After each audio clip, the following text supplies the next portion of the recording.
बोलिए सतगुरुदेव भगवान की, गुरु माता की, भगवान भोलेनाथ की, माता कामाख्या की, सभी संतों की, गौ माता की, बोलिए सच्चे दरबार की, करौली शंकर महादेव धाम की, गंगा मैया की, हर हर महादेव।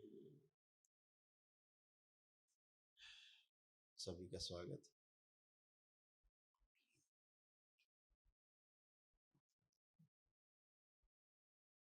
क्या रहा राजू भैया, कल का डिस्कस हुआ कुछ जी गुरुदेव, इन लोगों से? बिल्कुल गुरुदेव। कुछ ठीक जा रहा है, जहाज ठीक जा रहा है? बहुत अच्छा जा रहा है गुरुदेव। आज दरबार ने इन सबकी अनुभूतियां खोल रखी हैं। दरबार ने इन लोगों की अनुभूतियां खोल रखी हैं और ये ध्यान भी दे रहे हैं खूब जी और ठीक ठीक चल रहे हैं। इन लोगों ने आपसे शेयर किया कुछ?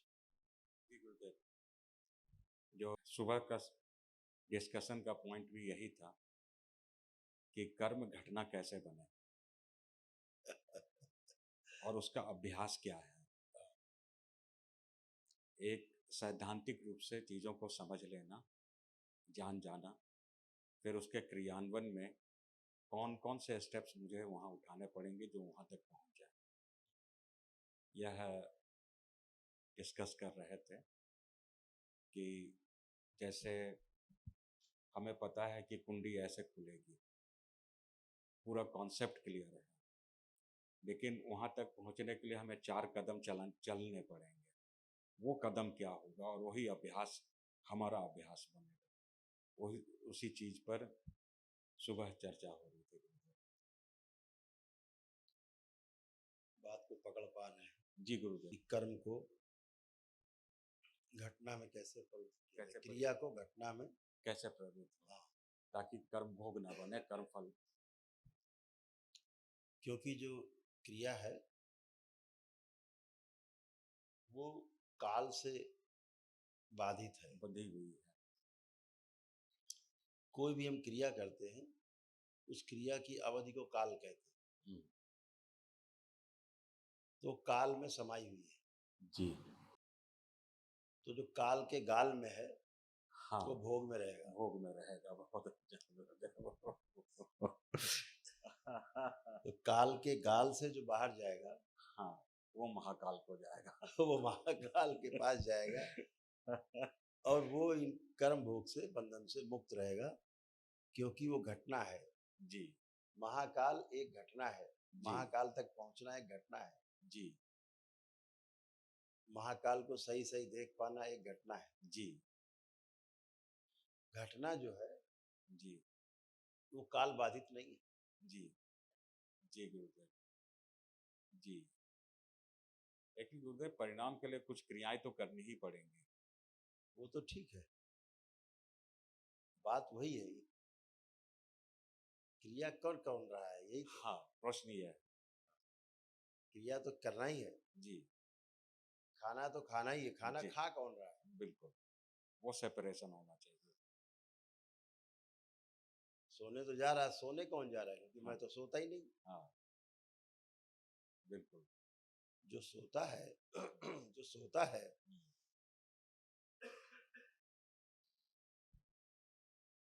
वो मैं हूं नहीं, क्योंकि मानव शरीर तो मिला ही जागने के लिए, सोने के लिए तो है नहीं। जी तो पीछे लक्ष्य उसका स्पष्ट है बिल्कुल कि सोने के लिए तो आया नहीं। बिल्कुल। तो सो कौन रहा है? हम्म हम्म तो जब क्रिया करते हैं हम्म तो पूरा फंसते चले जाते हैं। हम्म, कौन सी क्रिया? कि मैंने किया, मैंने स्वयं किया, जी फंस जाते हैं। हम्म इतनी बात। हम्म। इसी प्रकार छोटे छोटे अभ्यास से बड़े अभ्यास की ओर तैयारी करते हैं। क्वेटा का प्रश्न था, वो सुबह भी पूछी थी तो मैं बोला गुरुदेव के इसका सामने। इसका क्वेटा का, ओके क्वेटा ओके। क्वेटा को एक समस्या है जहां उनकी रेटिना पर मकड़ी के जाले जैसी चीजें बन गई है। जब कल नेत्र क्रिया कर रहे थे तब उसके अनुभव में भी आया। क्वेटा की एक समस्या है जहां उनकी रेटिना पर मकड़ी के जाले जैसी चीजें बन गई हैं और ये जालें सूख रहे हैं। जब यह सूखते हैं तो वह रेटिना को आँख के बाकी हिस्सों से अलग कर रही है। क्वेटा को तब भी एक समस्या का सामना करना पड़ा जब हमने आग जलाई, अर्थात जब नेत्र क्रिया किए थे तब। उस समय वह अस्वस्थ महसूस करने लगी और उसके जो दृष्टि है, आँख की रोशनी कल से कम महसूस कर रही है। उसको सिस्ट है, को आँख में सिस्ट है ऐसा। तो हमने कहा था गुरुदेव से ये बहुत अच्छी बात है। ये भी अनुभव है, ये भी एक अनुभव है, एक्सपीरियंस है। अपने रोग कष्टों को देख पाना, देख करके उनके लिए प्रेयर कर देना बाबा और माँ से कि ये मेरे रोग की जो स्मृति है उसे नष्ट कर दिया जाए। तो अपने जो रोग कष्ट मालूम होते रहते हैं, अनुभव करते हैं। लोग तो अपने रोग कष्ट ही अनुभव नहीं कर पाते, तो इन्होंने ठीक ठीक ऑब्जर्व किया है। हो सकता है अभी अगले ध्यान के सेशन में और ज़्यादा इनको ऑब्जर्वेशन और गहरा हो, तो कुछ और इन्हें दिखाई दे। जैसे इनकी जो ओवरी है वो भी कहीं से बोल रहे बंधी हुई है, हैं। इसलिए प्रॉपर वर्क नहीं करती, इसलिए स्किन पे प्रॉब्लम होती रहती है। Všechno bude schopná pořádně si prohlédnout. जो इनके सिस्ट थे पहले बड़े थे, अब इनके जो स्पॉट्स हैं, ब्लैक स्पॉट्स, वो छोटे छोटे हो गए, यानी वो रिड्यूस हो रहे हैं, खत्म हो रहे हैं।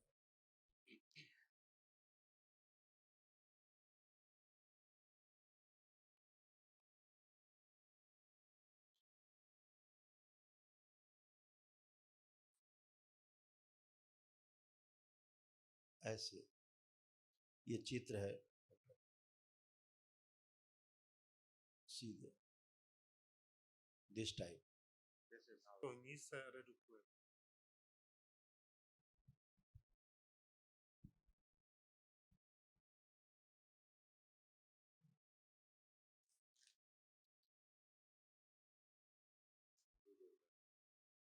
फिर हुआ क्या, जब इन्होंने कल नेत्र क्रिया जब की थी तो ये पूरे में फैल गए, तो इनको जाला जैसा महसूस हुआ। पूरे में नहीं है जी, ये क्रिया की तो पूरे में फैल गए।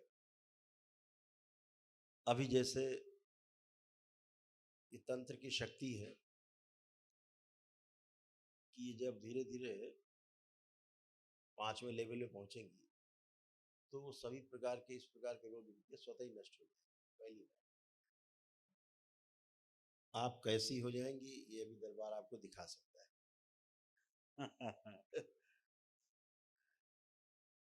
आंखें बंद करें। close your eyes. Zavřete oči. Queta, only queta. Zavři oči. Only good. प्रहार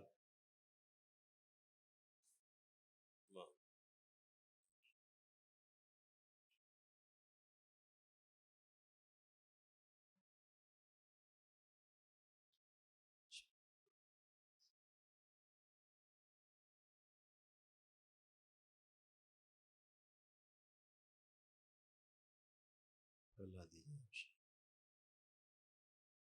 सुश्रुत सजी करके सब हटा दो।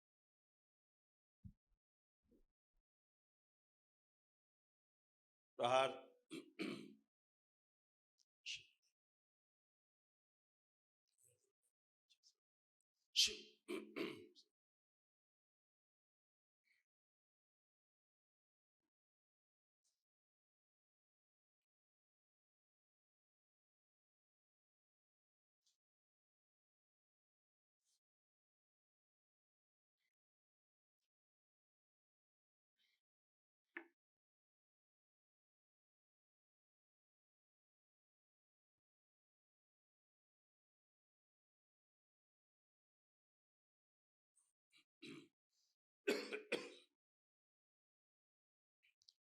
ऑक्सीजन की मात्रा बढ़ाई जाए मस्तिष्क में।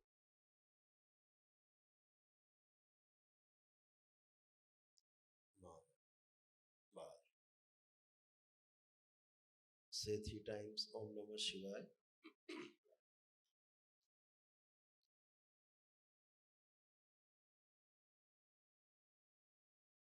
Open your eyes. Check yourself.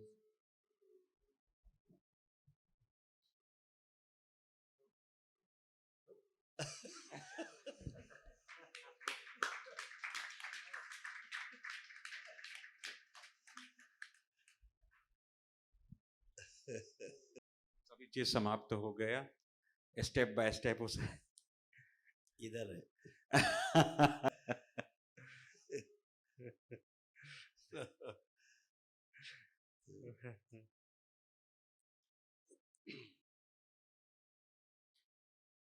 कोई भी चीज, संसार की कोई भी वस्तु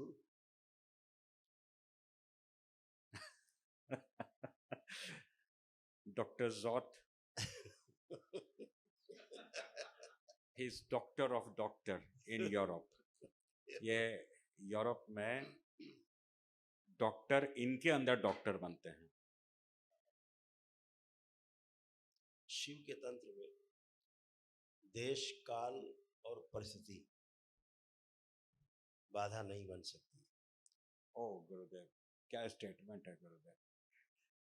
क्योंकि जो शिव का तंत्र है वो आपको इनसे बाहर ले जाता है। ये एक व्यवस्था है। और जैसे ही ये 5वें लेवल पे तंत्र क्रिया योग की दीक्षा में पहुंचेंगे, वैसे ही ये धीरे धीरे स्वतः ही समाप्त हो जाएगा। अभी मेरे पास एक अलग बना दी है, उसमें बांध दो।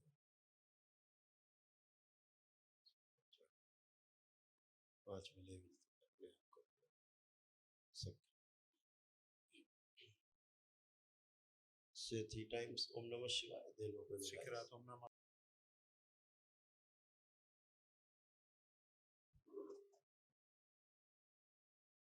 Thank you. अभी लेवल फर्स्ट में है, लेवल 1 में है। विच लेवल है इक्वल टाइम?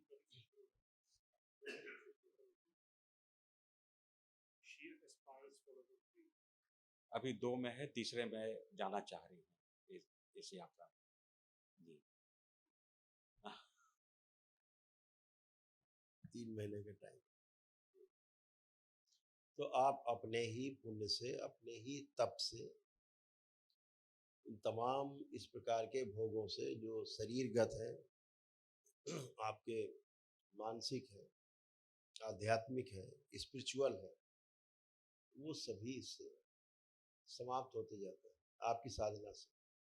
Very simple. और कोई चर्चा? रोमान का सबसे पहले वो धन्यवाद देना चाहते हैं गुरुदेव का, जो यह अवसर दिया कि गुरुदेव उनके प्रश्नों का समाधान कर रहे हैं। रोमान का यह प्रश्न था कि जो हम प्रतिदिन मरते हैं और जो हमारी आखिरी स्मृति होती है, वह कैसे अगले जन्म को निर्धारित करती है। वो इस चीज को और अच्छे से समझना चाहते हैं। बिल्कुल अच्छा सवाल है। एक good question. Good question. Actually में जीवन जो है वो निरंतर है। जीवन मरता और जन्म नहीं लेता है। जीवन की निरंतरता बनी रहती है। शरीर टूटता है, बिखरता है, नया बनता है, जीवन फिर से प्रवेश पाता है।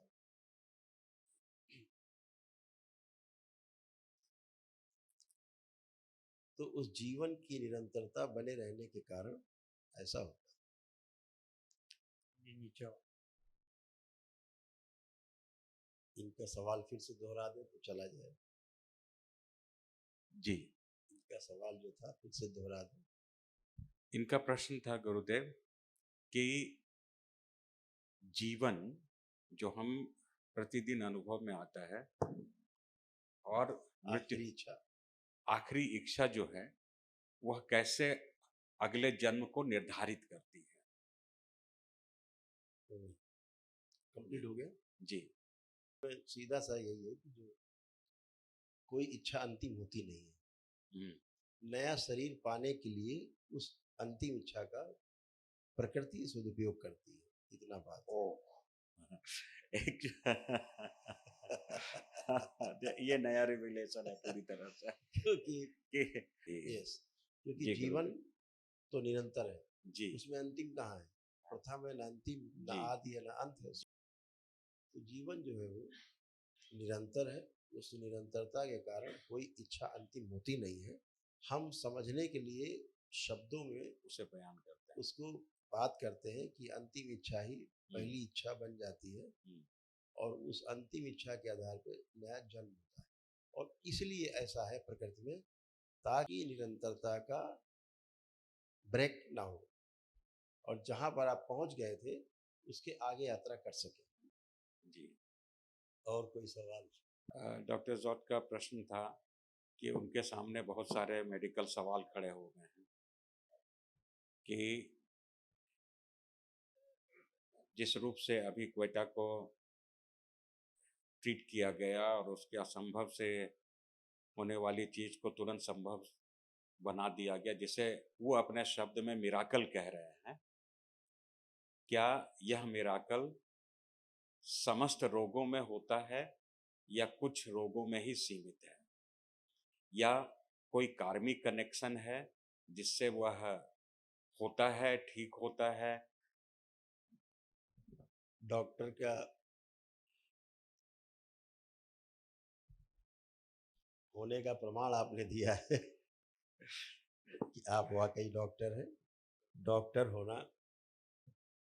इंजीनियर होना, किसी कार्य में सिद्ध होना, वो एक सीमा है। एक सीमा में उसकी उस कार्य में स्पेशलिटी है, उसके बाहर जाके वो सोच नहीं सकता। लेकिन जीवन में कुछ घटनाएं ऐसी घटती हैं, ऐसे सिद्ध लोगों के सामने जो अपने अपने कार्य में सिद्ध हैं, स्पेशलिस्ट हैं, कि वो उससे आगे सोचने के लिए मजबूर हो जाते हैं। हाँ। ये मनुष्य का स्वभाव है। This वो the जितना human जानता है उससे ज्यादा जानना चाहता है। तो ये जानने के पहले कि सभी रोग क्या ठीक होते हैं, उसके पहले ये जानना जरूरी है कि रोग बनते कैसे। तब जो इनका प्रश्न है उसका उत्तर ये ठीक ठीक समझ पाएंगे। जैसा दरबार बार बार कहता है कि जब से मनुष्य पैदा हुआ तब से तंत्र है।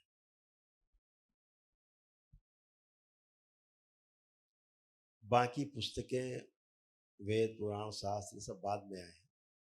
तंत्र तब से है जब से मनुष्य अस्तित्व में आया है, व्यवस्था से आया है। जी, रोग व्यवस्था नहीं है, स्वास्थ्य व्यवस्था है। स्वस्थ रहना व्यवस्था है, स्वस्थ बने रहना व्यवस्था है। रोग अव्यवस्था है, इसलिए वो स्वीकार नहीं होता। तो रोग जो है हमारी पैदा होने का जो कारण है वो नकारात्मकता है, और यह भी किसी भी व्यक्ति को स्वीकार नहीं है। नकारात्मकता से शरीर के जो रस रसायन हैं, जो 5 प्रकार की व्यवस्था है आयुर्वेद के अनुसार शरीर में, रक्त, मज्जा, हड्डी, वीर्य आदि,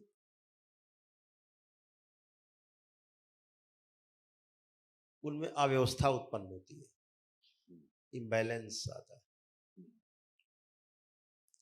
जिसके आधार पर रक्त दूषित होता है। रक्त दूषित होने के आधार पर फिर शरीर में मस्तिष्क और शरीर के बीच का जो तालमेल है, जो नर्वस सिस्टम और नस नाड़ियों का तालमेल है पूरे शरीर में, बिगड़ जाता है। वात, पित्त और कफ का असंतुलन हो जाता है, भ्रम पैदा होता है, उस इल्यूजन से भय बनता है और फिर भय से रोग उत्पन्न होते हैं, फिर रोग से कष्ट और कष्ट से असाध्य कष्ट, फिर मृत्यु हो जाती है। तो सभी रोग नकारात्मकता से पैदा होते हैं। सीधे सीधे शब्दों में नकारात्मकता से इनका प्रश्न है गुरुदेव कि ये इतना चक्कर क्यों है कि सब कुछ है, बार बार जन्म लेना, बार बार मरना, बार बार फिर महाकाल की ओर लौटना, तो इससे बढ़िया कुछ ना ही हो तो अच्छा है। करेक्ट, ये कुछ ना ही हो तो अच्छा है, इसीलिए सारे प्रयास हो रहे हैं।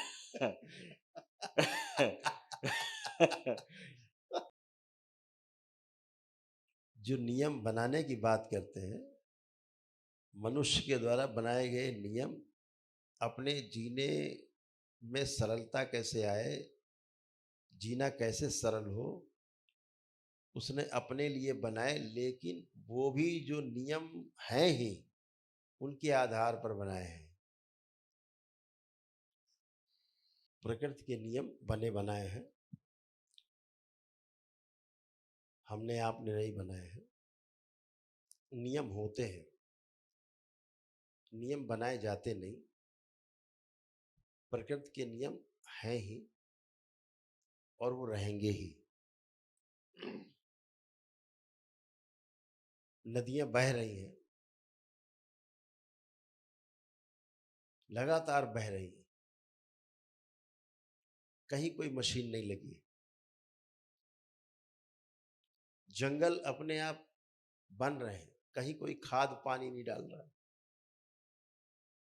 पहाड़ अपने आप खड़े हुए हैं, कहीं आपने वहां बल्लियां नहीं लगा रखी है, गर्डर नहीं लगा रखे कि पहाड़ न गिरने पाए। सब व्यवस्था में है, एवरीथिंग इज इन ऑर्डर। सब कुछ व्यवस्था में है, सब कुछ नियम से है, नियम में है। नियम के जो पार जाने की बात है वो शिव के तंत्र के द्वारा ही संभव है। जब तक हम नियम में हैं तब तक हम काल की परिधि में हैं, उसके अंदर हैं। काल की परिधि के बाहर जाने के लिए नियम से ही बाहर जाया जाएगा जी, लेकिन बाहर जाते ही आप नियम से बाहर हो जाएंगे जी। ये व्यवस्था है जी। जी गुरुदेव। इसी प्रकार हमारा शरीर है, शरीर में रक्त अपनी गति से बह रहा है, धड़कनें अपने हिसाब से चल रही हैं, सारे अंग प्रत्यंग तालमेल करके अपना काम कर रहे हैं, तो नियम से हो रहा है। ये हमने धड़कने के लिए कोई चाबी नहीं बनाई है, कोई खून बहाने के लिए कोई पंपिंग सेट नहीं लगाए हैं, सब व्यवस्था में है। ऐसी व्यवस्था जब दिख जाती है और हमें स्वीकार हो जाती है, उसी दिन स्वास्थ्य का पहला पन्ना खुलता है। हम इसमें डिस्टरबेंस करते हैं,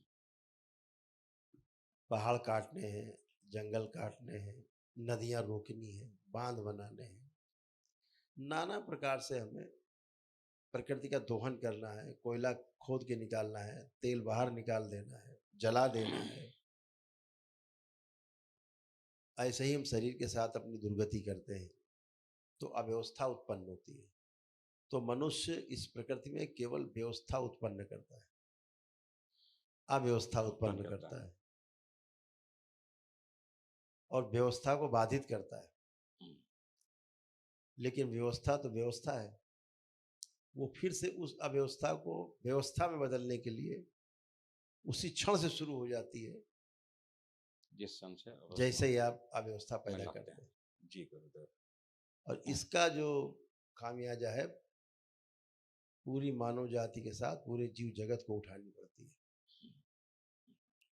इसलिए जो अव्यवस्था है वो नियम तोड़ने से दिखती है। नियम में तो हर चीज व्यवस्था में। अगर मनुष्य उस व्यवस्था को छेड़े नहीं, उसका सदुपयोग करे तो व्यवस्था और व्यवस्थित हो जाएगी जैसा कि होना चाहती। अभी हमारा सारा प्रयास है कि चीज़ों को तोड़ के कैसे देखा जाए और ज़्यादा तोड़ दिया जाए, इसके अंदर क्या है, उसको भी तोड़ दिया जाए जो तोड़ा गया पहले, उसके अंदर क्या है। तोड़ते तोड़ते तोड़ते तोड़ते पहुंच गए, एटम भी तोड़ दिया, अब आगे भी तोड़ने की व्यवस्था बना रहे हैं। तो ये सब तोड़ फोड़ जो है वो अव्यवस्था है। जोड़ करके देखने की एक व्यवस्था है जिसे योग कहा गया। हमारे ऋषि महर्षियों ने योग विज्ञान दिया। योग विज्ञान ही स्वास्थ्य। जी गुरुदेव। वो प्रकृति का हो, स्वयं का हो, और चाहे पूरे अस्तित्व का हो। तो हमारे ऋषि मुनियों ने तोड़ के देखने के बजाय हमेशा जोड़ कर देखा है। तोड़ कर देखने से अधूरा दिखेगा, जोड़ कर देखने से पूरा दिखेगा। वाह। इसीलिए योग विज्ञान। वाह। तो पावलीना के जो क्वेश्चन है, जो जिज्ञासा है, उसमें इनका लक्ष्य छिपा है।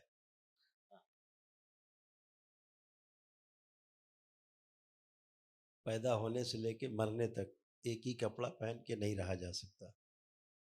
रोज हम मरते हैं, रोज पैदा होते हैं, रोज कपड़े बदलते हैं। ऐसे ही शरीर भी एक कपड़े की तरह है, साधन की तरह है। जीवन की निरंतरता बनी रहे, जीवन अपने को प्रमाणित कर सके, अपने लक्ष्य को प्राप्त कर सके, इसके लिए वो शरीर को कपड़ों की तरह इस्तेमाल करता है।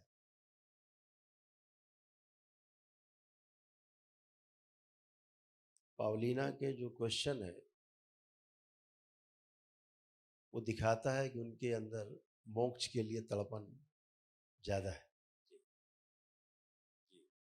जो क्वेश्चन कर रही हैं वो एक्चुअली मोक्ष की चाहत है कि ऐसा क्यों है, ऐसा क्यों बार बार करना पड़ता है, एक ही बार में क्यों नहीं खत्म हो जाता। ये मोक्ष की चाहत है और ये शुभ संकेत है। Satisfied? All right, thank you. Pavel का प्रश्न भी वीरा से मिलता जुलता है कि जब ब्रह्म विराट क्रिया वो करते हैं अभ्यास, तो उनके इसमें वाइब्रेशन स्पंदन वहाँ से, लेकिन बाद में जाकर के वो मेडुला इस head, back of the head, near medulla, on medulla और ऑन द नेक, नेक पर, on the neck and the throat, इस एरिया पे जाकर के वो कष्ट देता है। आज हटा देंगे। It will be removed today. Dneska to zmizí.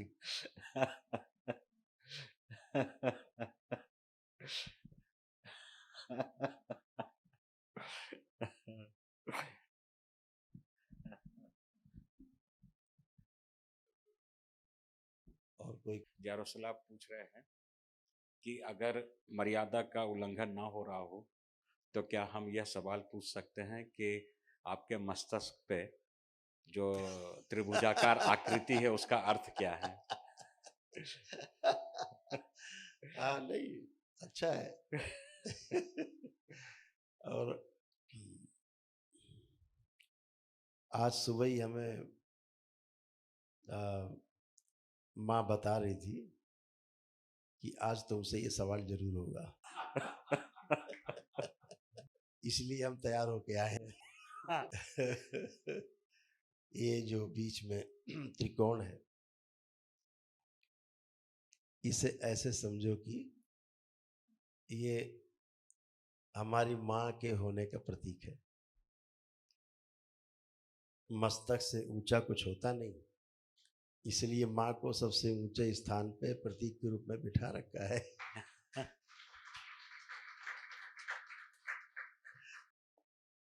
और जो ये त्रिपुंड है, ये कुछ होता ही नहीं, है ही नहीं।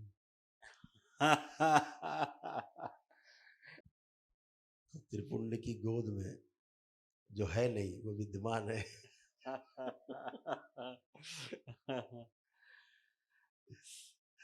त्रिपुंड उस माँ की गोद में विद्यमान है, उस त्रिभुजाकार में विद्यमान है, जो है ही नहीं। तो ये जो त्रिगुणात्मक सत्ता है, त्रिपुंड उसका ऊपर जो ये त्रिकोणात्मक जो आप देख रहे हैं त्रिभुज, वो त्रिगुणात्मक सत्ता है। और इससे इसके बीच से निकलने का रास्ता भी माँ के ही पास है।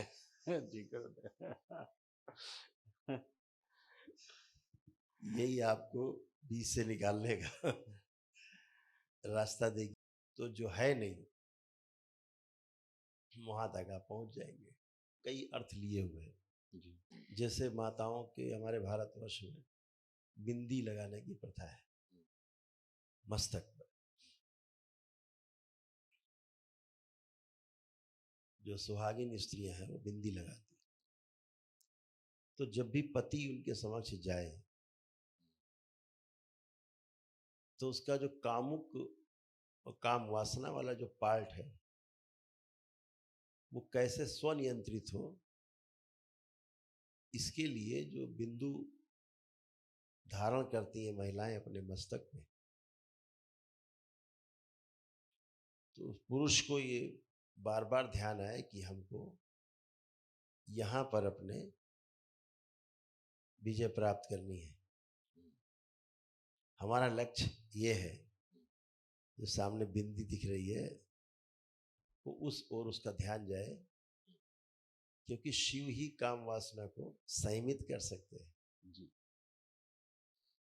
इसलिए शिव नेत्र पर वह बिंदी माताएं बहनें लगाती हैं ताकि पति को दिखाई दे कि हमारा तुम्हारा ब्याह केवल मौज मस्ती के लिए नहीं हुआ है, तुम्हारा लक्ष्य ये है।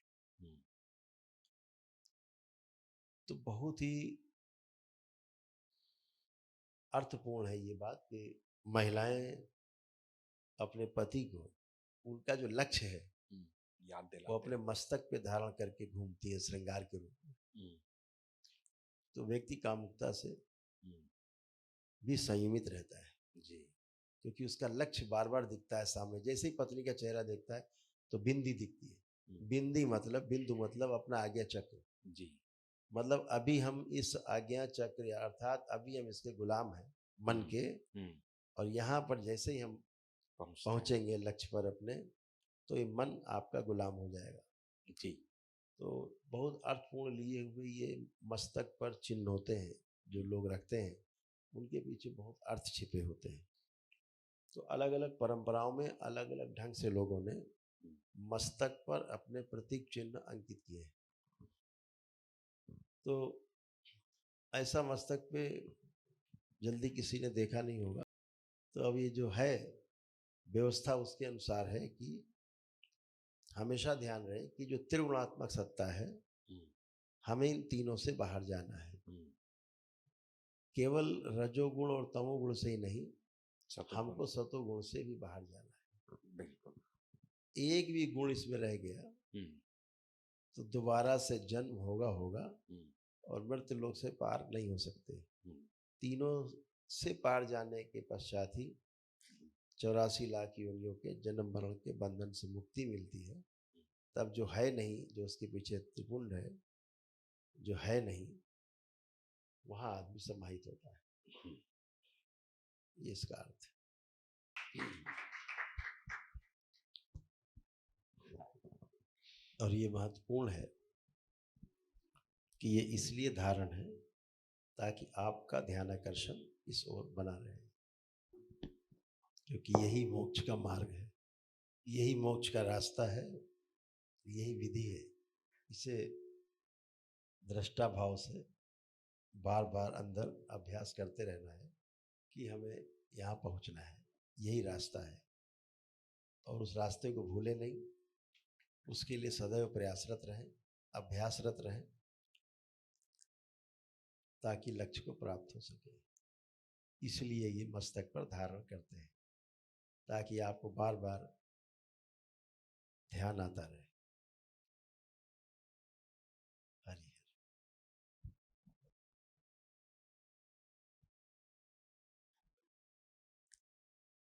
आज का मेरे ख्याल से पूरा हो गया। मेरे अनुसार लगता है कि आज का सेशन यहीं पर समापन करना चाहिए। हरि हर।